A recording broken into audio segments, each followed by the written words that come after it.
जय हिंद। नमस्कार साथियों, कैसे हैं आप सभी लोग। उम्मीद करते हैं कि आप सभी लोग अच्छे होंगे। और साथियों, आप सभी लोग की तैयारी जो है बिल्कुल ही अच्छी तरीके से चल रही होगी। तो साथियों, आज के इस क्लास में हम सभी लोग जो है सीजी प्री डीएलएड एग्जाम 2026 के लिए जो है टॉप ऐसे इंपोर्टेड और चुनिंदे प्रश्नों को देखेंगे जो कि आपके 4 जून के एग्जाम के लिए जो है काफ़ी ही इंपॉर्टेंट है। तो आप इस क्लास को बिल्कुल अच्छी तरीके से लास्ट तक देखिएगा और इस क्लास में दिए जाने वाले इन सभी क्वेश्चनों को आप अच्छी तरीके से जरूर याद कर लीजिएगा, जिससे कि आप जो है अपने एग्जाम में सभी क्वेश्चन को आसानी तरीके से बना पाएंगे। तो चलिए क्लास को स्टार्ट करते हैं। उनसे पहले यदि आप इस चैनल पे पहली बार जुड़े हैं तो आप इस चैनल को सब्सक्राइब कर लीजिए और सब्सक्राइब करके ऑल नोटिफिकेशन को ऑल पे दबा के जुड़ जाइए, जिससे कि जब भी कोई नई क्लास हो सबसे पहले क्लास का नोटिफिकेशन आपके पास जो है पहुंच सके। तो आप इस चैनल को सब्सक्राइब कर लीजिएगा, साथ ही साथ आप जो है इस क्लास को भी लाइक जरूर कर लीजिएगा। तो चलिए क्लास को स्टार्ट करते हैं और देखिएगा क्वेश्चन क्या पूछा है। क्वेश्चन पूछा गया है कि शिक्षा शब्द में प्रयुक्त व्यंजनों की संख्या है। चलिए बताएंगे। ये सभी क्वेश्चन काफी इंपोर्टेंट और चुनिंदे क्वेश्चन है जो कि आपके एग्जाम में 100% आपको ये सभी क्वेश्चन देखने को मिलेगा। और बताएंगे कि शिक्षा शब्द में प्रयुक्त व्यंजनों की संख्या क्या है।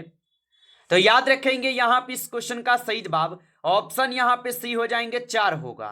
ऑप्शन सी सही जवाब होगा। चलिए अगला प्रश्न देखिएगा। प्रश्न पूछा है कि अयोगवाह किसे कहा जाता है। चलिए बताएंगे कि अयोगवाह जो है किसे कहा जाता है।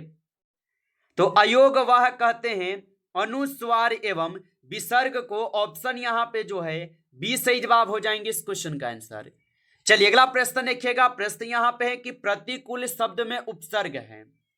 चलिए बताएंगे कि प्रतिकूल शब्द में उपसर्ग होगा। तो प्रतिकूल शब्द में उपसर्ग आपके प्रति हो जाएगा। ऑप्शन बी करेंगे सही जवाब प्रति होगा। चलिए अगला प्रश्न देखेंगे। प्रश्न यहां पे है कि बढ़िया शब्द में प्रत्यय है। तो बढ़िया शब्द में जो है प्रत्यय हो जाएंगे। तो बढ़िया शब्द में प्रत्यय जो है यहां पे इया हो जाएंगे। ऑप्शन ए यहां पे इस क्वेश्चन का बिल्कुल सही जवाब है।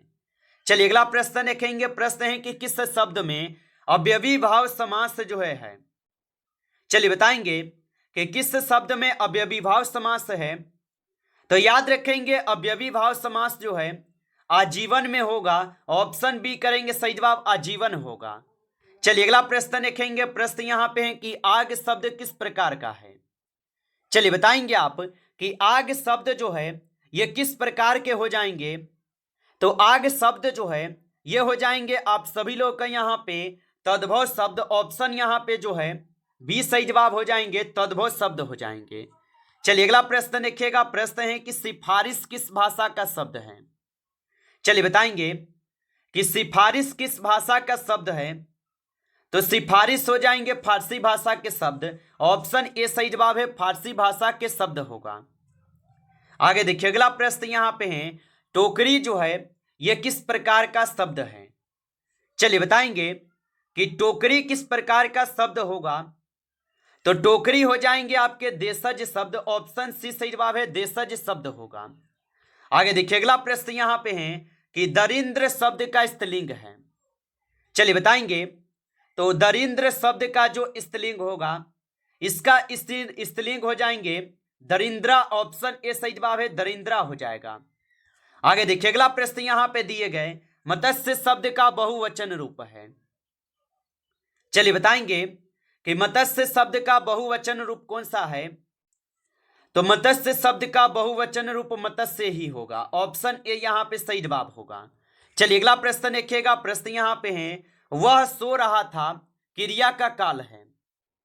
तो वह सो रहा था ये कौन से क्रिया का काल हो जाएगा। तो ये हो जाएंगे आप सभी लोग का भूतकाल। ऑप्शन यहां पे बी सही जवाब है भूतकाल होगा। आगे देखिए अगला प्रश्न यहां पे है कि कौन सा शब्द गुणवाचक विशेषण है।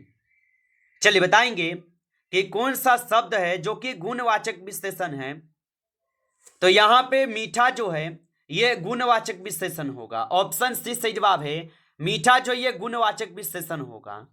आगे देखिए अगला प्रश्न यहाँ पे दिए गए आपसे, और प्रश्न यहाँ पे 30 नंबर है कि पार्वती का पर्यायवाची है। चलिए बताएंगे कि पार्वती का पर्यायवाची क्या होगा। तो पार्वती का पर्यायवाची सर्वसती होगा। ऑप्शन ए सही जवाब है, सर्वसती हो जाएंगे। चलिए अगला प्रश्न देखेंगे, अस्थि का विलोम है। चलिए बताएंगे, तो अस्थि का जो विलोम होगा ये आप सभी लोग का नास्ति हो जाएंगे। ऑप्शन ए सही जवाब है, नास्ति होगा। आगे देखिए अगला प्रश्न है कि कुल के समरूपी भिन्नार्थक शब्द का अर्थ क्या है। तो इसका अर्थ हो जाएंगे परिवार। ऑप्शन ए करेंगे, सही जवाब परिवार होगा। आगे देखिए अगला प्रश्न यहां पे है कि आगे नाथ न पीछे पगहा कहावत का अर्थ क्या है। चलिए बताइएगा आप।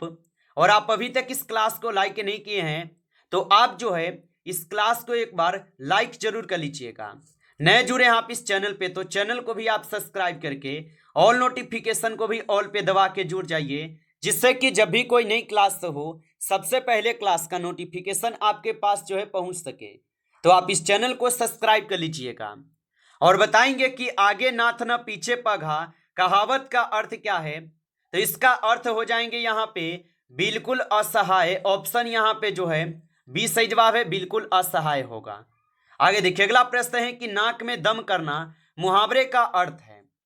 चलिए बताएंगे, तो नाक में दम करना मुहावरे का अर्थ क्या है। तो इसका अर्थ हो जाएंगे परेशान करना। ऑप्शन यहाँ पे बी सही जवाब है, परेशान करना। आगे देखिए अगला प्रश्न यहाँ पे है कि सस्वर पाठन का अर्थ है। तो सस्वर पाठन का जो अर्थ होगा इसका अर्थ हो जाएंगे उचित गति एवं स्वर सहित पढ़ना। ऑप्शन यहाँ पे सी सही जवाब हो जाएंगे। चलिए अगला प्रश्न देखेंगे, यहाँ पे प्रश्न है 90 नंबर, और प्रश्न पूछा है कि कौन सा वाक्य शुद्ध है। चलिए बताइएगा, यहाँ पे आपको 4 वाक्य दिए गए और यहाँ पे कौन से वाक्य शुद्ध दिए गए हैं। तो वह घर जा रही है, यहाँ पे बिल्कुल शुद्ध है। ऑप्शन ए ही यहाँ पे सही जवाब होगा, वह घर जा रही है, शुद्ध है बिल्कुल। अगला प्रश्न देखिएगा, प्रश्न है कि आप कब आए के अंत में कौन सा विराम चिन्ह जो है ना लगेगा। चलिए बताइएगा यहाँ पे 20 नंबर का कि आप कब आए के अंत में कौन सा विराम चिन्ह लगेंगे।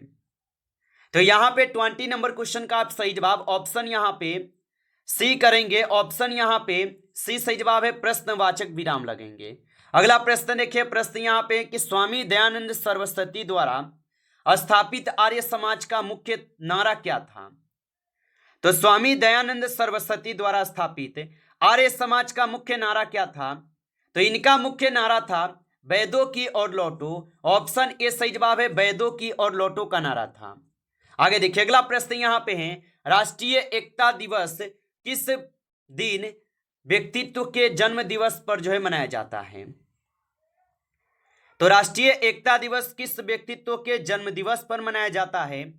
तो ये सरदार वल्लभ भाई पटेल के जन्म दिवस पे मनाए जाते हैं। ऑप्शन यहाँ पे 20 सही जवाब होगा, आप अच्छे से इनको याद रखेंगे।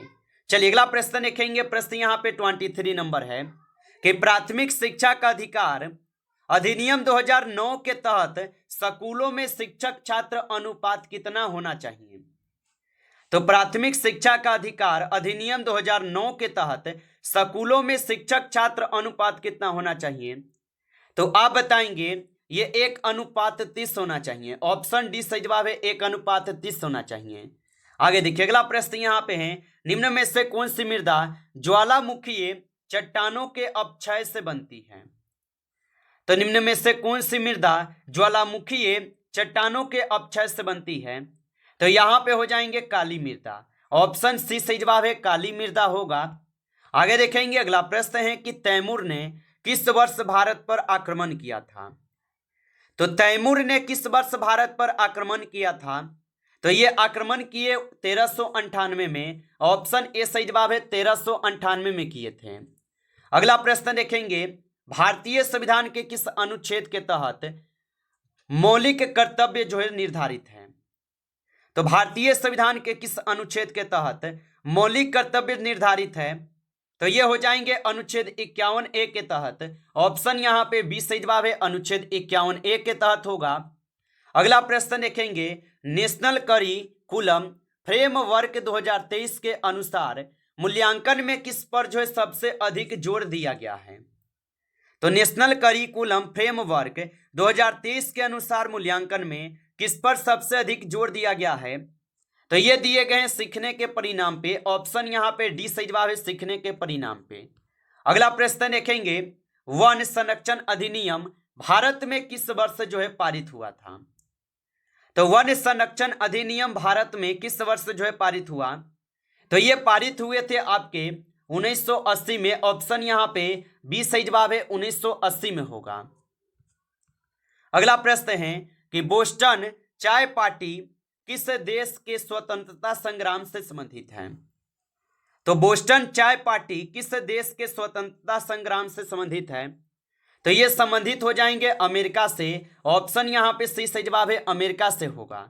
आगे देखिए अगला प्रश्न यहाँ पे है, लोकसभा के चुनाव में अनुसूचित जाति के लिए आरक्षित सीटों का निर्धारण किसके अनुपात में होता है? तो लोकसभा के चुनाव में अनुसूचित जाति के लिए आरक्षित सीटों का निर्धारण किसके अनुपात में होता है? तो ये होते हैं उनकी जनसंख्या के अनुपात में। ऑप्शन डी सही जवाब है, उनकी जनसंख्या के अनुपात में। आगे देखिए अगला प्रश्न यहाँ पे है, भारत की राष्ट्रीय जनगणना आमतौर पर कितने वर्ष के अंतराल पर होती है? तो भारत की राष्ट्रीय जनगणना आमतौर पर कितने वर्ष के अंतराल पर होती है? तो ये होते हैं आपके 10 वर्ष के अंतराल पे। ऑप्शन सी सही जवाब है। चलिए अगला प्रश्न देखेंगे कि समुद्री घास किस प्रकार की वनस्पति उदाहरण है? तो समुद्री घास किस प्रकार की वनस्पति उदाहरण है? तो ये हो जाएंगे जलीय पुष्पी पादप के। ऑप्शन यहाँ पे बी सही जवाब है, जलीय पुष्पी पादप के होगा। चलिए अगला प्रश्न यहाँ पे 33 नंबर है कि ई कोलाई किस प्रकार का रोग कारक है?